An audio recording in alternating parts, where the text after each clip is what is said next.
Manejo de ervas daninhas é o assunto, é a pauta de hoje aqui no O Povo do Agro. Vem comigo porque tá aqui o Henrique da AgroSer. Grande Henrique, mais uma vez, prazer recebê-lo. Muito obrigado e eu que agradeço pelo convite, Hélio. Eita, fico sempre feliz que você vem aqui para trazer informações, conteúdos importantes que faz a diferença e eu tenho certeza que contribui para o produtor. Eu que fico feliz também em estar aqui podendo ajudar com alguma coisa aí. Não, beleza. Suas informações são sempre ricas. E hoje nós vamos falar de plantas daninhas, ervas daninhas. Eu que sou jeca, eu entendi como ervas daninhas. Tem diferenciação isso? Não tem? E o que é esse troço? Porque assim, eu sei que na política as coisas estão cheias de planta daninha, né? Mas na agricultura, planta daninha. Então, Hélio, plantas daninhas, o próprio nome já diz, né? São plantas que causam danos às culturas, né? A cultura, como se diz, principal que você está cultivando ali, né? Então, assim, a gente fala plantas daninhas, mas plantas daninhas, ela engloba todo tipo de planta, né? Porque a própria soja, o próprio milho pode ser uma planta daninha, né? Tá, e para tudo que é canto tem coisa daninha, né? Até na política, né? É o que mais tem, né? Olha só, quais são as melhores práticas para combater essas plantas daninhas de uma forma sustentável, de uma forma que realmente vai impactar positivamente para o solo e para o produtor? Os principais manejos de você estar fazendo esse controle dessas plantas daninhas, né, os principais benefícios é a rotação de cultura, né? Quando você faz essa rotação de cultura, você começa a trabalhar ativos diferentes, então assim, são plantas daninhas diferentes, então o tipo de controle muda de cultura para cultura. Então na hora que você começa a trabalhar a rotação, automaticamente você começa a fazer a supressão de certas plantas daninhas de difícil controle em determinadas culturas. Tá. Esses dias eu estava assistindo uma palestra de um agrônomo da Emater. E aí, em todos os segmentos, sempre tem as polêmicas. E aí ele disse assim, porque, claro, pensando aí também nas plantas daninhas e tudo, mas também na sustentabilidade. Ele falou, agora inventaram esse trem de agricultura regenerativa. E ele é contra, eu não estou aqui, longe disso, quem sou eu, não tenho nem capacidade para discutir isso. Mas essas questões, né, esses princípios, essas práticas, esses métodos, eles contribuem de alguma maneira para a redução ou para o controle dessas pragas? Sim, sim, é lógico que ajuda. O trabalho de plantas de cobertura, você trabalhar com o sistema exposto, com o teu solo exposto, você contribui muito mais para o aparecimento de plantas daninhas, né? Quando você trabalha culturas de plantas de cobertura ou uma cultura seguindo uma sucessão de culturas, seguindo a cultura do verão ali, como uma aveia, para formar uma palha no sistema, automaticamente você baixa a população dessas plantas daninhas, porque você começa a fazer um controle. Então, começa a tornar mais sustentável o teu sistema de produção, né? Tá, e diante desses métodos, né, de controle, tem algum que seria mais eficaz, mais sustentável, que você poderia sugerir?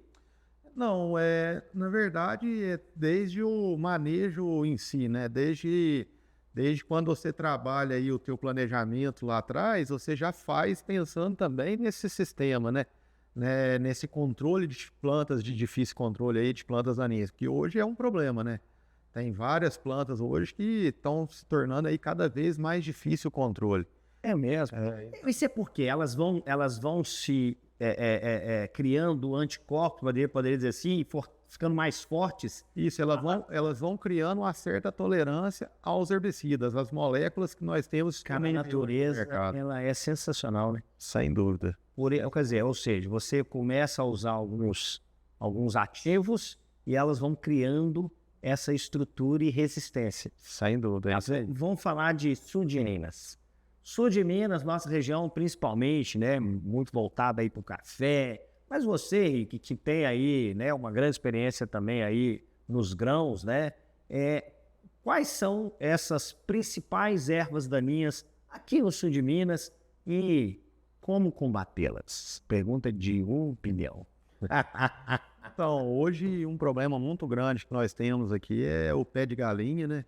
É dificílimo o controle. Hoje você tem que fazer muito manejo, trabalhar assim, um manejo muito equilibrado para você começar a diminuir a pressão dessa erva daninha.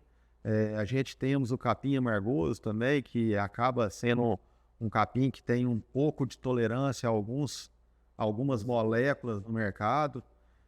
Temos o Né? Todo chama capim amargoso. justamente. Temos o caruru, temos o picão. Enfim, hoje temos várias plantas que já estão ficando de difícil controle.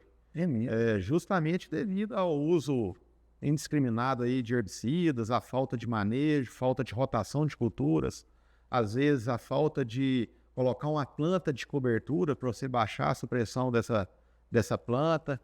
Então, assim, enquanto o produtor não começar a trabalhar o sistema produtivo dele, infelizmente vai ter problemas com plantas de difícil controle. Tá, você toca aí no assunto sistema produtivo. Explode um pouquinho aí isso aí. O que é esse sistema produtivo? Traduz para nós.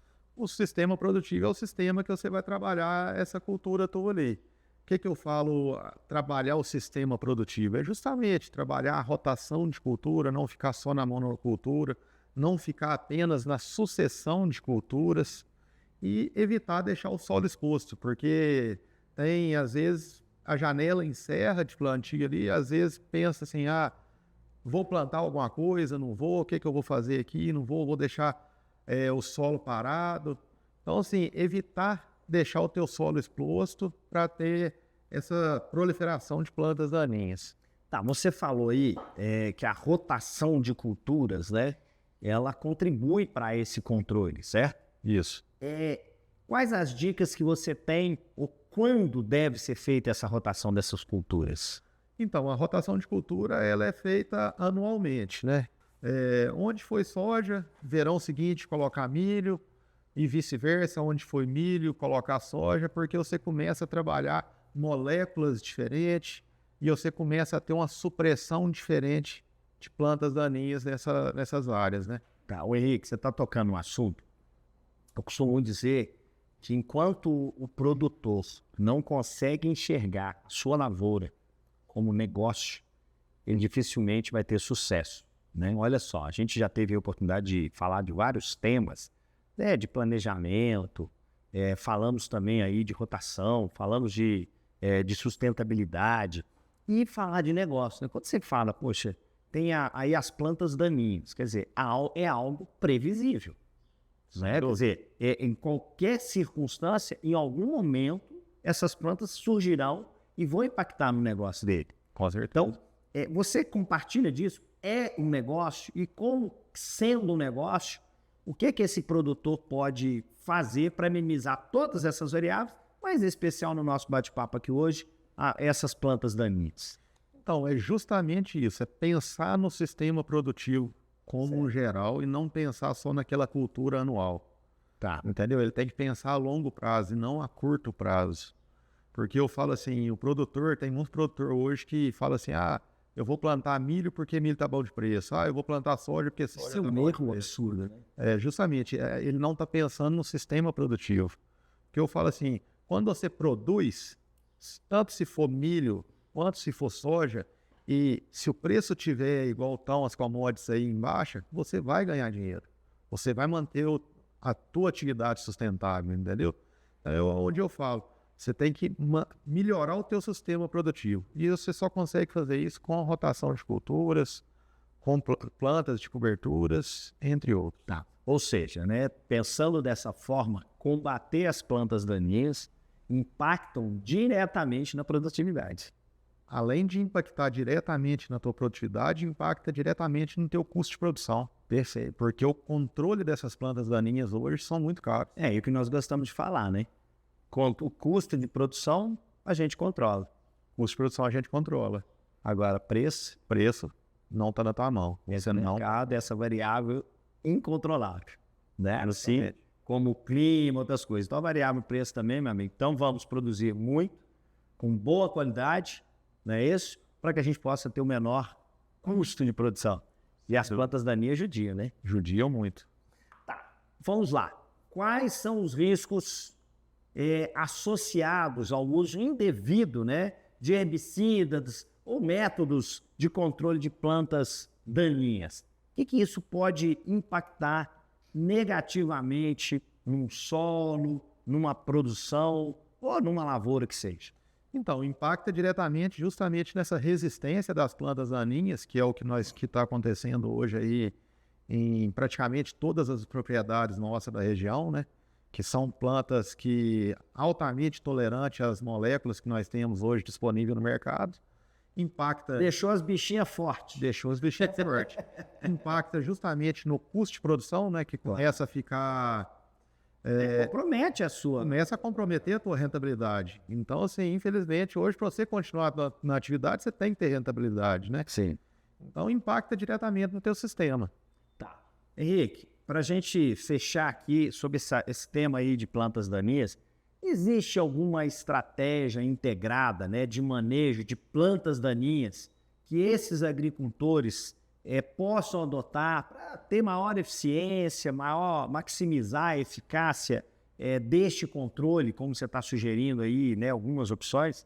Justamente trabalhar a rotação de culturas, evitar deixar o solo exposto e trabalhar os produtos nas doses corretas. É isso aí, trabalhar moléculas boas nas doses recomendadas, evitando assim a resistência dessas plantas. Se nós pudéssemos resumir isso aí, ter um equilíbrio entre o manejo, cuidar dessas plantas daninhas e o combate utilizando herbicidas. É isso aí. Tá. É fácil fazer isso? Não é nada fácil na agricultura. E aí, a AgroSem entra onde nessa história? Justamente nessa orientação para ajudar nesse planejamento e no dimensionamento de como vai ser feito isso. Eita, a resposta é grande, hein? A responsabilidade é muito grande. Henrique, obrigado mais uma vez, meu irmão. Até o próximo, viu? Ô, povo do agro, eu sou o Hélito Espanha. Vamos fechando mais um bate-papo aqui no nosso podcast. Fique com a gente porque sempre tem informação top.